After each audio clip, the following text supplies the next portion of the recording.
부모님 돌아가신 이후에 형제들끼리 재산 나눌 때 협의가 잘 안 되면 결국 가정법원에 상속재산 분할 심판 청구를 해서 상속 절차를 마무리해야 한다는 점은 이전 영상에서 말씀드렸습니다.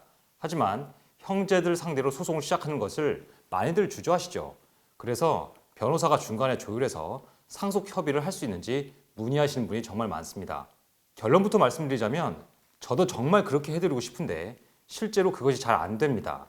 제가 상속 전문 변호사로서 현재 여러 상속재산 분할 심판 청구 사건을 진행하고 있는데 이 사건 중에는 의뢰인께서 처음 상담 오셨을 때 상대방과 협의를 진행해달라고 요청한 몇몇 사례들이 있었습니다.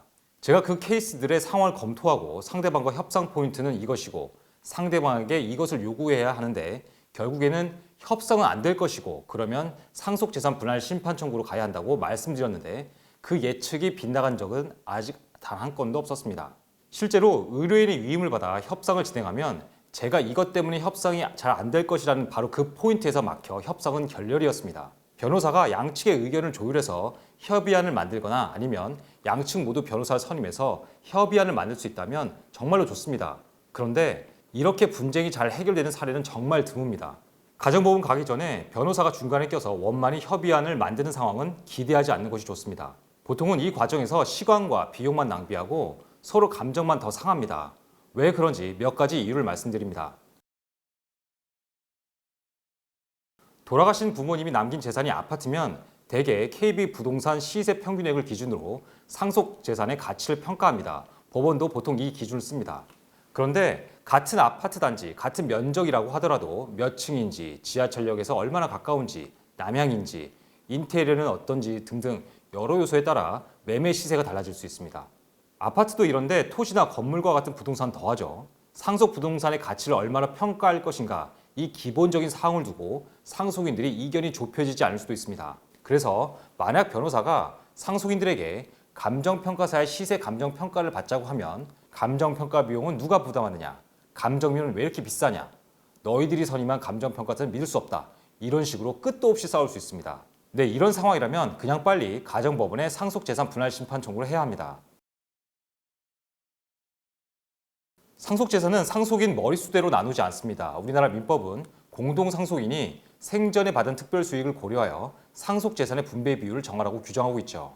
만약 가정법원에 상속재산 분할 심판 청구를 한다면 법원에 사실조회를 신청해서 돌아가신 부모님의 과거 소유 부동산뿐만 아니라 상대방의 과거 소유 부동산, 현재 소유 부동산을 확인할 수 있고 상대방의 금융 거래 내역을 확인하는 등 각 상속인들이 과거에 받았던 특별수익을 찾을 수 있습니다. 물론 100% 찾는다는 보장은 없지만 시도할 수는 있죠. 그런데 가정법원에 가기 전에 상속인들이 협의할 때는 아무리 중간에 변호사가 있다고 하더라도 상대방의 특별수익을 확인하는 데 분명한 한계가 있습니다. 보통은 변호사가 있더라도 큰 도움이 되지 않습니다.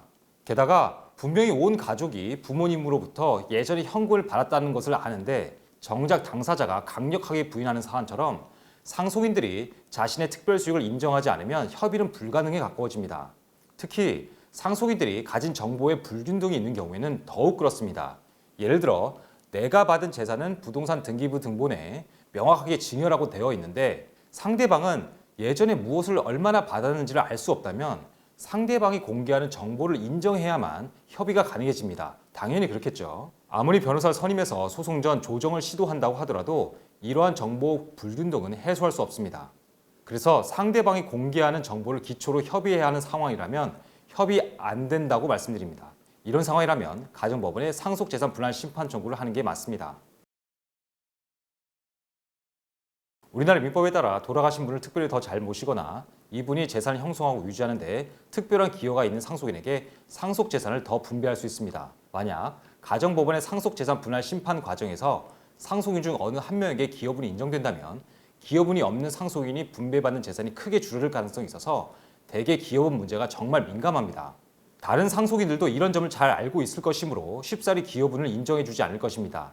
설령 다른 형제들은 부모님 모신 노고를 인정하더라도 딱 한 명이 이를 반대하면 기여분 협상은 최종 결렬입니다. 상속재산 분할에서는 상속인 전원의 동의가 필요하고 기여분도 마찬가지이기 때문입니다. 이런 상황에서 양쪽의 변호사가 선임되어 봐야 협의는 평행선만 긋다가 끝납니다. 결국 부모님이 돌아가셨는데 부모님을 모신 기여분을 인정받고 싶다. 그런데 다른 형제들이 받아들일 것 같지 않다. 그렇다면 시간 낭비, 감정 소모하지 말고 곧바로 가정법원에 상속재산 분할 심판 청구 및 기여문 결정 청구를 시작하시라고 권합니다.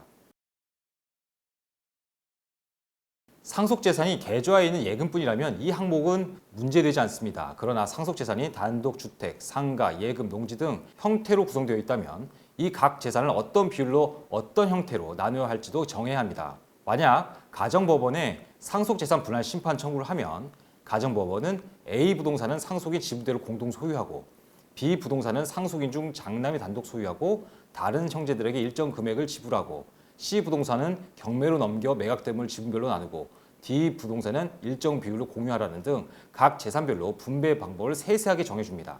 상속인들이 각자 변호사를 선임했을 때 가정법원 상속재산 분할 심판 청구까지 가지 않고 변호사들끼리 조정할 가능성이 있는 사안이긴 합니다. 앞서 말씀드린 여러 사례와는 달리 타협의 희망이 있습니다. 그런데 문제는 서로 자기 입장만 반복하고 타협점을 찾지 못할 가능성이 크다는 데 있습니다. 역설적이게도 타협의 희망이 있어서 오히려 시간과 비용을 낭비하는 유형이기도 합니다. 공유물 분할을 놓고 민사소송을 시작하면 이 분쟁을 해결하는 데 보통 2, 3년은 기본입니다. 부모님이 돌아가시면 상속인들이 상속재산을 공유하므로 상속인들도 공유물 분할 과정을 거쳐야 하죠. 이 과정이 정말 힘들 수 있습니다. 그래서 상속재산의 분배 형태를 놓고 몇 번 협의를 해봤는데 이성적 대화도 안 되고 도저히 협의점을 찾기 어렵다면 곧바로 가정법원에 상속재산 분할 심판 청구를 하는 편이 정신건강에 이롭습니다. 가정법원에 상속재산 분할 심판 청구를 하지 않고 변호사의 도움을 받아 분쟁을 원만히 해결할 수만 있다면 얼마나 좋을까요? 그런데 현실은 절대 그렇지 않습니다. 가족을 상대로 소송을 결심하는 것이 보통 일은 아니지만 그런 상황을 피하려고 소송 전에 변호사를 선임한다고 하더라도 대부분 상황은 크게 나아지지 않습니다. 그래서 가정법원 가기 전에 상속인이 각자 변호사를 선임해서 그 변호사들을 통해 분쟁을 원만히 해결했으면 좋겠다는 기대는 많이 하지 마시라고 권합니다. 오늘 영상 좋으셨다면 구독, 좋아요, 알림 설정 꾹꾹 눌러주세요. 오변의 법률 포커스, 여러분이 궁금해하는 법률 이슈와 확실한 정보로 돌아오겠습니다. 감사합니다.